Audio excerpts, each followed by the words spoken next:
USAA knows dynamic duos can save the day, like superheroes and sidekicks or auto and home insurance. With USAA, you can bundle your auto and home and save up to 10%. Learn more and get a quote at usaa.com/bundle. Restrictions apply.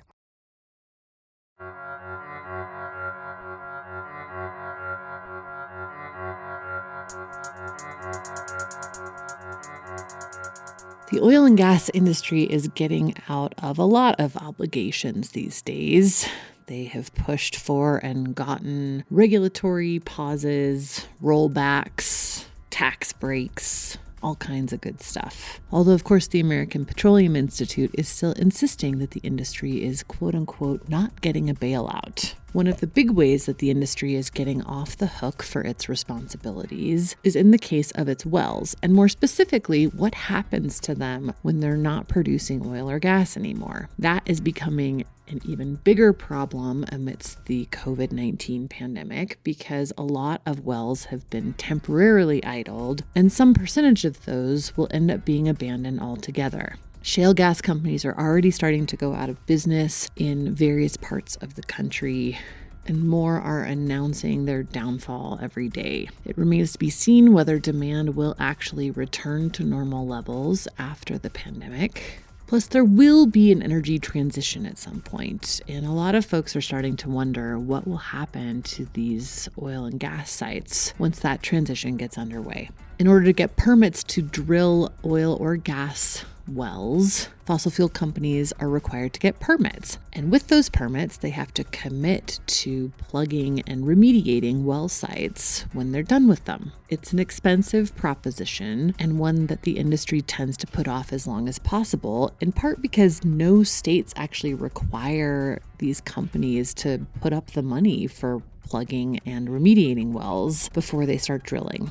A new report finds that on top of all that, the oil and gas industry has been dramatically underestimating the cost of doing this remediation for years. Report out today from Carbon Tracker finds that, in fact, plugging shale wells can cost up to 10 times what companies have been estimating. That's a huge financial liability that's not on the books of shale gas companies, which are already struggling financially for various other reasons.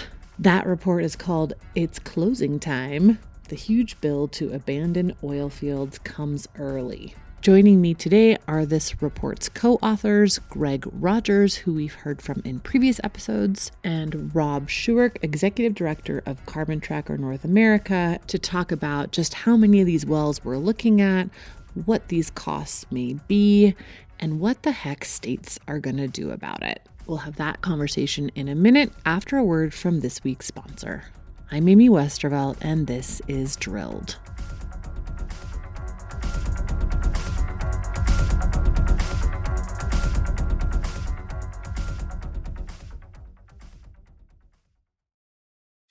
Hey, it's Paris. You know I love sparkly things, right? Like stars. Duh. And thanks to Hilton and AutoCamp, I just slept under them. Picture me, serving looks by the fire outside my luxurious Airstream, making s'mores with the kids, while a national park is our backdrop. The great outdoors meets Hilton hospitality. That's hot. Explore all the new ways to stay at Hilton.com. Hilton for the stay. It's summer. Time to enjoy long days, lazy nights, and great food. Because Uber Eats has deals all summer long. So, when hunger strikes, don't sweat it. Delicious deals are just a tap away on Uber Eats. Enjoy all your favorite grocery items delivered straight to you. Get ice cream, soda, and snacks from your favorite stores like Wegmans and CVS and make the most of every moment. Now that sounds like a good summer. Order now on Uber Eats. Terms apply. Product availability varies by region. See app for details.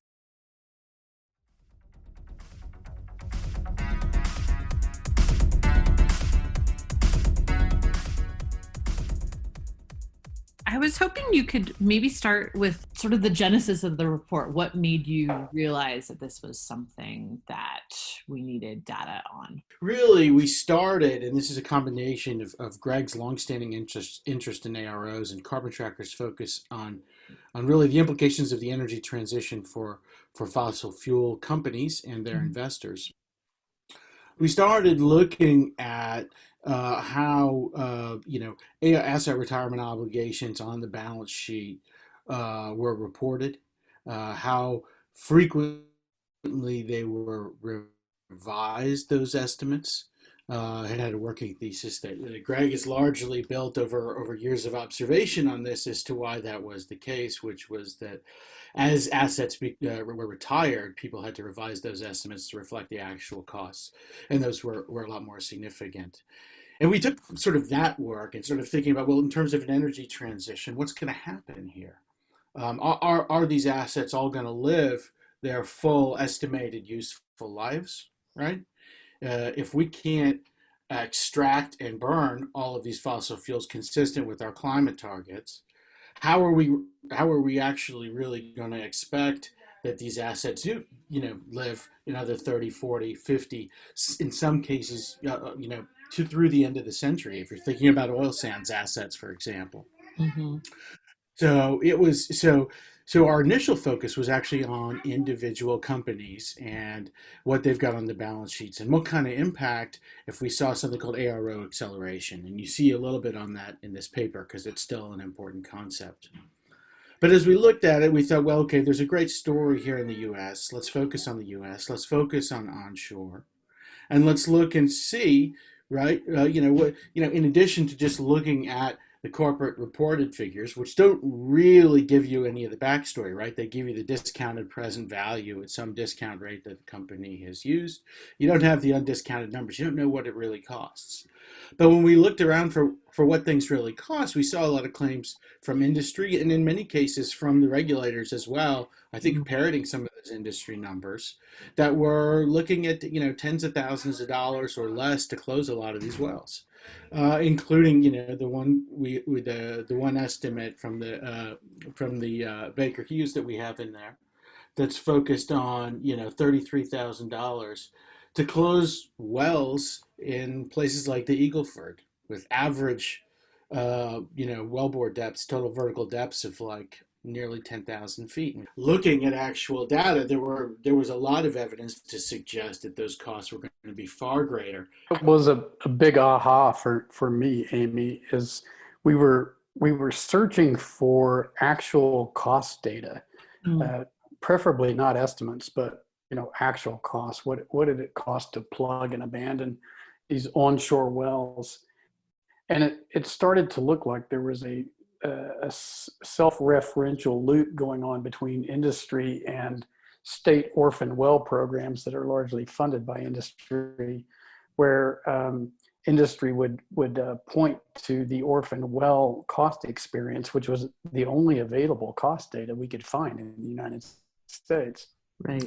And say, hey, we like those costs, which seem to be ranging from $5,000 to up to $40,000 a well, and so we're going to reference those costs as in terms of the economic analysis of shale and fracking in the U.S. onshore oil industry.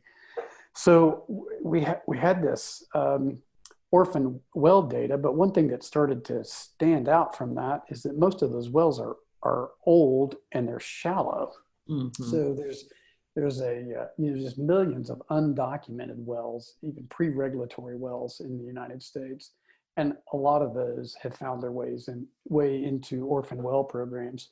Some of these wells are just a few hundred feet deep, and don't even penetrate a groundwater source. So we knew that when we saw that the average depth, the vertical depth of the shale wells was much deeper, ranging from 6,500 to 12,000 feet of vertical depth. And we're wondering, well, what's the correlation between depth and cost? And there were a few studies out that looked at the U.S. orphan well data, suggesting there was a correlation between depth and cost, but that it was linear. So just $10 a foot, let's say, and it doesn't matter whether it's 1,000-foot well or a 20,000 foot well, it's going to cost $10 a foot. And you had some state bonding regimes actually incorporated $1 per foot in determining bond values as financial assurance for the plug and abandonment costs. So that was interesting and something that obviously made depth relevant. But the most important finding was came out of research of industry data outside the United States and Australia that indicated that the correlation between depth and cost was exponential rather than linear. And when we looked more closely at the orphan well data that was available in the US, it also seemed to support an exponential correlation rather than a linear correlation. Could you guys speak a little bit to how or why is it that there's no transparency about these costs? No one has made them provide that cost information. They have no interest in providing that information, just to make that clear. Right. Right. So someone would need to be interested in having them do it. And I think that really at this, at the regulatory level, you're suffering from some level of capture, which you'll typically see when you have a regulator for a specific regulated industry.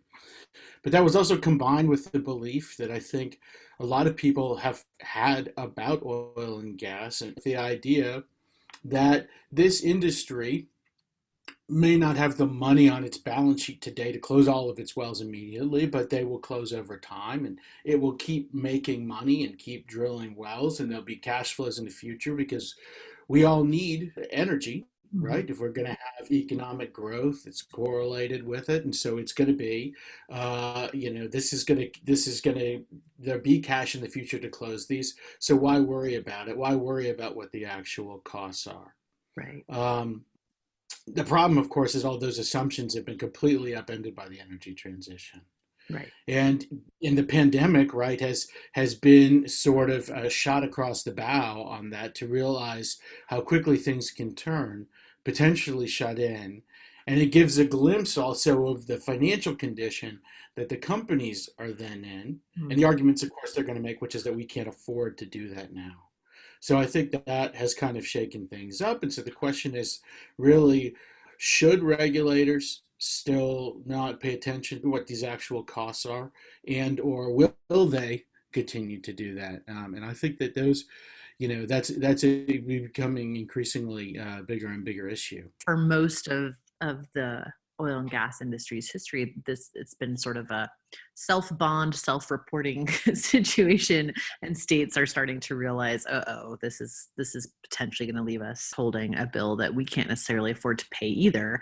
Can you just talk about what this problem looks like for states and what some of them are trying to do about it?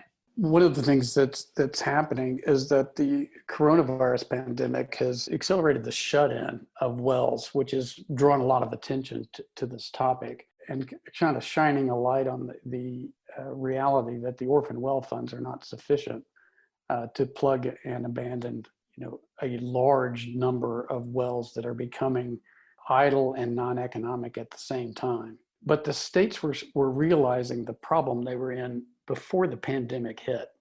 And they were starting to do things like increasing bond amounts, increasing idle well fees, and tightening up on the regulatory flexibility about allowing temporary abandonment of wells. So temporary abandonments is a state when a well is shut in, but not permanently.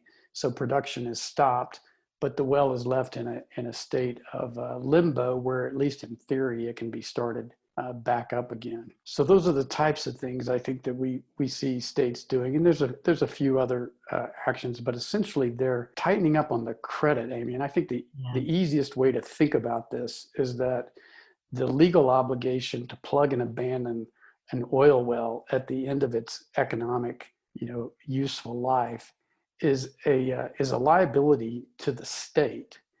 And normally, when you think of a debt like this that has financial consequences, the creditor would charge interest on that or require collateral. So effectively, self-bonding means free credit on these liabilities, and that's largely been the case for decades. But what the states are doing, they can either require immediate permanent retirement of wells that have been sitting idle for a long time, or they can increase the carrying costs of that outstanding debt. I feel like every day I'm seeing another news story about a shale company declaring bankruptcy or warning that it will be going bankrupt soon. So, what is the real situation that a lot of these states are in right now? How much of this debt does it look like some states are going to be absorbing no matter what? Initially, the parameters that are important trying to understand a statewide orphan well risk would include the number of wells, an average cost per well, the bond coverage, so how many, as Rob was speaking, how much security is actually in place. Then you get into some more complex issues like the useful life of the well. I mean, are all the wells, do they need to be plugged and abandoned now, or are some going to continue to produce for many years into the future? And then the credit risk of the operator. So to the extent that they're self-bonding, is the operator good for it? Will the operator remain good for it? I'll give you just a couple of pieces of information, that help fill in that framework. So just look at the number of operating and idle wells that are out there, and the numbers are pretty staggering. So these are not orphan wells, pre-regulatory wells, undocumented wells. These are wells that are currently out there tagged to a specific operator, and they're either producing now or they're in a state of temporary abandonment or shut-in. Texas has over 400,000 wells. California over 100,000 wells. Pennsylvania over 100,000 wells. Kansas over 90,000. Ohio over 90,000. New Mexico over 50,000, and North Dakota over 25,000. So one is we're talking about a large population of wells, and our research is indicating that that the cost to plug these wells is going to be significantly more than the orphan well cost experience, and that for the shale wells maybe as much as $300,000 a well. That's based on evidence that we have, cost data that's coming out of Australia. So maybe more, maybe less than that, but still a pretty big number. And still around 10 times what they've been saying. Yeah. So we're talking numbers that are in the billions, and for some states they're going to be in the tens of billions. Yeah. And the exercise is going to require getting a full inventory of the wells in each state and knowing the depth of those wells, so that because when you're talking about an exponential correlation, depth becomes really important. But I think we can get at that. And we will be able to put a rough cost estimate for statewide orphan well risk, and I think the numbers are going to be shocking to a lot of folks. At a certain point, the states don't have money to do this either, and some of this work will just be left undone. Is that something that you're looking at, and what sort of the impact of that on communities that might live near these wells? There are a number of different ways of thinking about the environmental impact from these wells. So you could think even in places where people are not nearby, you have the potential, when you have improperly plugged or you have wells that are abandoned but have not been plugged, right? You have the potential for leakage, you have the potential for toxic emissions, you have the potential for greenhouse gas emissions, and the potential to infiltrate groundwater, right? And contaminate groundwater. But the reality is actually you do have situations in Colorado, right? Brimfield's a classic example. There are many places in Colorado where you have wells that are literally within neighborhoods. Yeah. Same is true in California, right? Whether you go to, from Los Angeles to Long Beach, those are often incredibly costly to close. I mean, we were talking with somebody from CalGEM the other day about this, who was responsible for that in Los Angeles, and they had to close some wells that were like 700 feet deep, something like that. So really, actually, quite shallow. But it was over $1 million a well to close it because they had to re-drill the well bore. Cost can be quite significant. I mean, when you think about the 300,000 that we're talking about here, that's sort of an average. There's all kinds of contingencies that can make it much more costly as well. But you have to do that because you have people that are getting sick, headaches, nosebleeds. Obviously, there's plenty of carcinogens in petroleum. The question is really who's going to pay. So once we get a handle on what's it going to cost, the question is who's actually going to pay this bill. And I think you can start, first and say, is it going to be industry as well? The orphan well funds are are not even close to being up to the task of retiring all the existing producing and temporarily idled wells. And then you get into landowners and citizens. So landowners have a lot at stake here, because many of them have abandoned equipment on their land and surface contamination. It's not what they bargained for. And so they're just kind of left with a mess on their property. And then you've got citizens that are impacted by, can be impacted by toxics or groundwater contamination. And then you get to the environment. There are a lot of negative consequences to abandoned and unplugged wells. I guess this is naive, but I'm still sort of shocked at how willing states have been to just be left holding the bag on this. We talk a little bit about that in the paper to try to make sense of how did we get here. So Rob describes the moral hazard that exists, which is quite evident when you look at it. So it begs the question, well, why did states do this? Yeah. Why did they operate this way? And I think it's actually pretty obvious. This was inevitable. These regulatory agencies were initially set up to protect the oil and gas resource, basically to protect it so we could get as much of that hydrocarbon resource out of the ground as possible. And putting additional costs on the industry was viewed negatively, because that was going to reduce the amount of oil and gas that could be extracted. And then you add to that the dynamics of the various oil producing states and the ability of industry to play one state against the other, creating a race to the bottom, right? And you still hear this kind of discussion from states that, well, if we increase the cost on industry, they're going to withdraw from our state and go someplace else.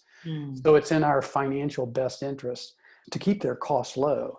And, that makes perfect sense until you look at the liability side of the balance sheet. Yeah. So as long as you're pushing those costs off, discounting them over decades, and essentially sort of out of sight, out of mind on the closure costs issue, then the idea of reducing the bonding costs makes good economic sense. What we're trying to do in the paper is draw attention to that, to the liability side of the balance sheet, so that folks don't just see the asset side and realize that there is a huge bill to pay here, and we simply haven't planned for it because the incentives were all going in the other direction for the past 100 years. Has there been any indication of willingness from states to potentially take these things to court? I covered the climate liability cases for a long time, and this sounds so similar to a lot of kind of the basis of those suits, and especially the fact that, we're getting more specific costs in place here. Are you seeing any potential for liability suits that would cover the cost of damages here? You'll know if a state is interested in doing that when they actually file a complaint. Probably not before then. Yeah. But the fact is, are the conditions there for that? And I think the answer to that is yes.